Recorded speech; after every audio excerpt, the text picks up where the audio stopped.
How are you now? James Whelan, occasional talking head for smallcatch.com.au. I'm joined here with Mark Thompson from Talga Group. We're going to talk about Sweden and we're going to talk about a little bit of science here with some conductivity. Mark, how are you now?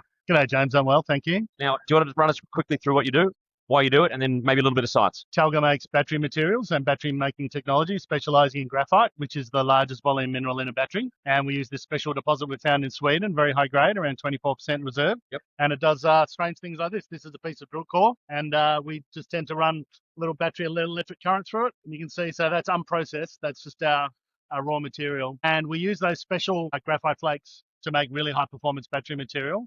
We're now spreading from Sweden. We're expanding into the USA. Well, that's a really good overview. Thank you very much for that, Mark. I hope you have a great conference and good luck. Thanks, James. Cheers, bye. Thanks very much.